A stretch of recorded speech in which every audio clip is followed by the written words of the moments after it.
국민아버지 배우 송재호 씨가 지병으로 별세했습니다. 나이 90이 돼도 움직일 수만 있다면 계속 연기하겠다던 고인은 데뷔 후 반세기 넘게 150편이 넘는 작품에 출연하며 국민 배우로 자리매김했는데요. 학창 시절 가방에 도시락은 없어도 카메라는 꼭 가지고 다닐 정도로 영화를 사랑했다던 그가 데뷔를 위해 쌍꺼풀 수술까지 감행한 일화는 유명합니다. 1939년 평양생으로 부산에서 자라동아대 국문과를 졸업했는데 언젠가는 영화 한번 만들어 보겠다며 그는 고등학교 때부터 책가방에 활동사진 카메라를 넣고 다녔죠. 송재호는 부산에서의 성우 생활을 정리하고 64년 상경에 충무로에 첫 발을 내딛습니다. 그곳에서 친구의 소개로 충무로 고전 다방에서 김기영 감독을 만나 신성일 같은 쌍꺼풀도 없는 네가 배우가 되겠다고 하는 핀잔을 받고 그 자리에서 바로 째고 오면 되겠습니까? 하고는 그 길로 눈을 째고 왔다고 하는데요. 오기로 바로 쌍꺼풀 수술까지 받을 만큼 영화에 대한 열망이 뜨거웠고 당시 그가 가진 건 배짱뿐이었죠. 송재호는 나이가 들어서는 인자한 아버지 역으로 대중에 친숙하지만 젊었을 때는 제임스 딘 같이 반항하역도 제법 했고 전쟁 영화도 많이 했습니다. 그런데 송재호는 자신의 인생 역정이 드라마전의 전쟁과 같았다며 사체로 인해 3번이나 극단적 선택을 시도했고 50년간 사체 빚을 갚으며 살아왔다는 충격 고백을 했죠. 영화 제작의 뜻을 품고 30대 초반에 영화 제작사를 차렸지만 곧바로 망해 1억 원이 넘는 빚을 지게 됐는데 엄청난 빚을 진 송재호는 은행을 이용하는 것에 한계를 느껴 사채를 쓰기 시작했고 사채로 빚을 갚는 등 빚으로 빚을 갚는 악순환이 계속됐는데요. 송재호는 한때는 사채업자에게 하도 시달려 칼을 빼 자신의 배에 대고 오지마 한 발자국만 더 오면 확 그어버릴 거야 하고 위협을 가해 사채업자들의 봉변을 모면할 수 있었습니다. 특히 손이 귀한 집안에서 태어난 송재호는 20대 초반에 결혼해 5명의 자녀를 뒀던 탓에 빚을 감당하기엔 더더욱 벅찼다고 하는데요. 송재호는 한 매체와의 인터뷰에서 너무 괴로웠고 삶의 희망도 보이지 않았다. 늘 쫓기듯 찌들어 사는 인생이 너무 힘든 나머지 극단적 선택을 3번이나 시도했었다.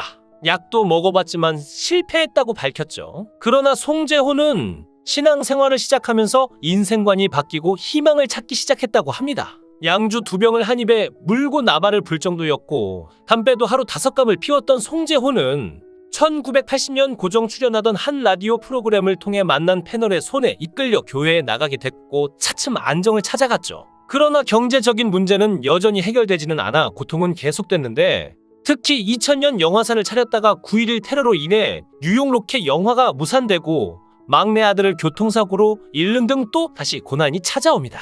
사남 1녀의 자녀가 있었는데 2000년 막내 아들이 눈길에 차가 미끄러지는 교통사고로 사망했고 그 충격으로 단기 기억 상실증에 걸렸던 적이 있죠. 결혼을 앞둔 28, 세상이 마냥 아름다웠을 나이에 애지중지하던 막내 아들을 2000년 1월 교통사고로 잃고 마는데요. 그때의 충격으로 그는 한동안 병원 신세를 져야 할 정도로 아들을 잃은 아픔의 충격은 그렇게 컸습니다. 부실한 고속도로 관리와 국산 승용차의 엉성한 품질이 빚은 참사였던 까닭에 그에 대한 분노까지 겹쳐 자신을 추스르기 힘들었죠. 그때 심혜진 씨와 여비서란 드라마에 출연 중이었는데 고작 2줄짜리 대사가 외워지지 않았고 삼성의료원 신경과 나동열 교수로부터 진찰을 받았는데 뇌세포가 급속하게 사멸되고 있다는 진단을 받게 될 정도로 충격이 심했습니다. 그러나 막내 아들의 사고는 가족을 다시 뭉치게 했고 비뚤어진 생활을 하던 큰아들도 40이 넘어 성직자가 되면서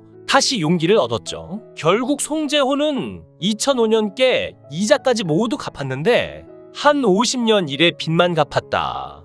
내가 지나온 세상을 돌아보면 참 희한하게 산 것 같다. 내가 한 50억쯤 벌어놓고 있을 거라고 생각하고 있는 사람들도 있던데 실제로는 50억이 아니라 5억도 없고 50만 원도 없어. 다 빚 갚고 이자까지 주고 하다 보니 나한테 남는 건 아무것도 없더라고 고백했습니다. 연예인이라는 점 때문에 사채업자들에 의해 이용당했다고 말했는데 사실 사채의 유혹에 걸려들어 헤어나오기 힘든 늪에 빠진 연예인은 한둘이 아니죠. 사채업자에 시달리다가 끝내 세상을 떠난 고 안재환이 대표적인데 아내 정선희는 안재환이 사채 빚이 있어서 협박을 받았다는 말을 해 큰 파문을 일으키기도 했는데요. 코미디언 배영만도 도박 때문에 사채에 손댄 케이스인데 그는 도박에 손을 대는 바람에 건달들로부터 1,000만 원을 빌렸고 이 돈은 순식간에 수천만 원이 되더라고 고백했죠. 연예인의 경우 수입이 일정치 않아서 부업으로 사업을 하는 경우가 많은데 이때 사업을 확장하기 위해 사채에 손대는 경우가 많습니다. 또 극심한 직업적 스트레스 때문에 도박에 손을 대기도 하는데 돈을 많이 잃게 되면 자연스레 사채업자와 연결이 되는데 사채업자 입장에서는 연예인이 얼굴이 널리 알려진 사람들이라 몇 마디 독촉만으로 돈을 회수할 수 있다는 점에서 좋은 고객으로 대우한다고 밝혔죠. 송재호는 기독교에 기이한 후 금육이 몸에 배어 은총 같은 건강을 얻었지만 60, 70년대부터 연기마당을 누볐던 이들이 그렇듯 그도 따로 건강을 챙길 형편은 아니었습니다. 먹고 살기 버거운 때인지라 그나마 돈 좀 주면 술 먹기 바빴고 조니워커 2병쯤은 앉은 자리에서 해치웠다고 합니다. 또 그는 연예계의 네로라 하는 골초였는데 81년 교회 금식 기도로 끊기 전까지 체인스모커였죠. 하루 4대값이 보통이었는데 당시 KBS 본관 입구에 커피숍이 있었고 그가 방송국에 들어서면 아가씨가 담배 5갑을 꺼내 건네곤 했다고 합니다. 그것도 모자라 나중엔 다른 사람들한테서 얻어 피울 정도였으니 조년 국수보다 많이 피웠을 거라고 했죠. 그런 그가 사흘간의 금식 기도로 담배를 딱 끊었고 그 후에도 입에 대지 않았다고 합니다. 그가 건강을 위해 클레이 사격의 일가를 이뤘다는 것은 널리 알려진 사실인데 호영호재했던 박종규 전 경호실장과의 인연이 계기가 돼 78년 처음 총을 잡았다고 하죠. 박정희 대통령의 경호실장 박종규와 친한 사이로 박정희를 매우 존경했는데 12.6 사건 이후 박통이 나온 우표 앞에 향부를 피워놓고 홀로 추모할 정도였으며 제18대 대통령 선거 때 박근혜 후보를 지지한 대표적 연예인 중 한 명입니다. 연기자로서 송재호. 그의 삶은 치열했는데 지난 64년 영화계에 데뷔해 67년 영화 아로운의 주인공 공모에서 무려 870대 1의 경쟁률을 뚫고 발탁된 이후 일견 탄탄대로처럼 보이는 그의 연기 행로 이면에는 끊임없이 자기완성을 추구한 한연기장인의 고뇌와 자기연민이 떠리를 틀고 있었습니다.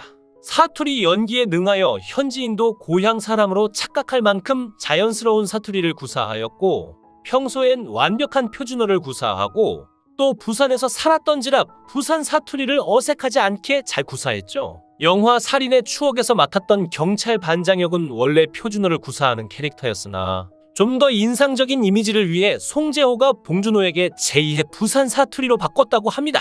또한 고향이 평양이라 평양 사투리도 아주 자연스럽게 구사해 영화 용의자에서 이복 출신 기업 회장 박건호 역으로 등장하는데 여기서 보인 사투리 연기는 실제 평양말이라고 탈북민도 인정할 정도였죠. 늦은 나이에 데뷔해 나이가 꽤 많았음에도 어려 보이는 외모 덕에 많은 영화 주연을 맡으며 1970년대 중후반엔 청춘 스타로 큰 인기를 누렸습니다.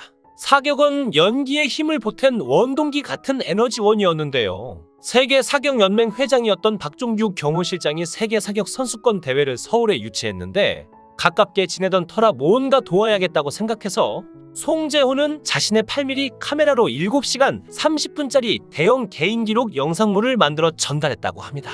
송재호는 그때 태릉 사격장을 드나들며 클레이 사격에 반해 결국 사격 없이 못 사는 마니아가 됐고 뭐든 시작하면 끝을 보는 천성 탓에 그때부터 틈만 나면 사격장으로 달려갔죠. 사격에 빠져 산 세월이지만 그는 단 한 번도 살상 목적으로 총을 들지 않았다고 하는데 독실한 불교 도셨던 어머니로부터 미물이라도 함부로 죽이지 말라는 교육을 받았는데 그 영향이 컸다고 합니다.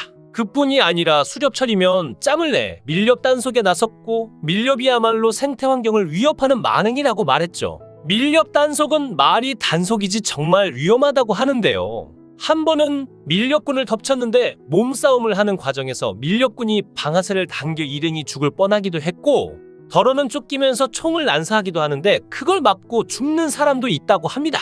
그가 사격의 일가를 이뤘다는 것은 결코 과장이 아닌데 85년부터 내리 3년 동안 전국체전 금메달을 거머쥐었는가 하면 세계 사격연맹에 등록된 국제심판으로 88 올림픽 때는 결승전 주심을 맡아 세계 사격사의 이름을 남기기도 합니다. 그는 사격을 도시인 특히 스트레스가 많은 직장인들에게 권했는데 하늘로 날아오른 클레이 접시가 총성과 함께 산산이 깨어져 비산할 때 느끼는 쾌감은 압권이라고 말했죠. 그는 대한사격연맹 최장기 이사였는가 하면 서울시 사격연합 회장, 대한수렵연합회 부회장 겸 민력감시단장도 맡았는데 사격에 대한 그의 열정을 웅변하는 이력입니다. 송재호는 2012년에는 한국방송연기자노조의 일원으로서 KBS를 대상으로 밀린 출연료 지급을 촉구하며 촬영거부 투쟁에 참여했는데요. 그는 당시 라디오 인터뷰에서 나 스스로는 생계 걱정을 안 하지만 이 돈을 받아야 생활할 수 있는 후배 연기자들을 위해서 결심했다며 후배들을 격려하기도 했습니다.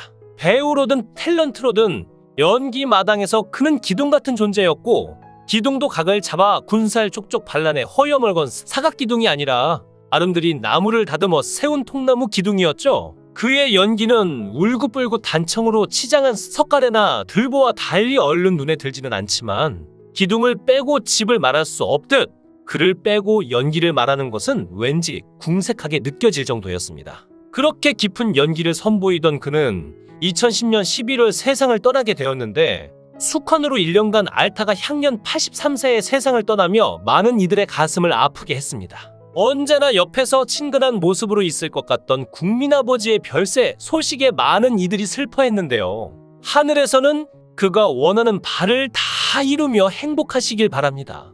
영상을 끝까지 시청해 주시고 귀한 시간 내주셔서 대단히 감사합니다. 구독, 좋아요 꼭 부탁드립니다. 더 좋은 영상으로 보답하겠습니다. 거원행 구독, 좋아요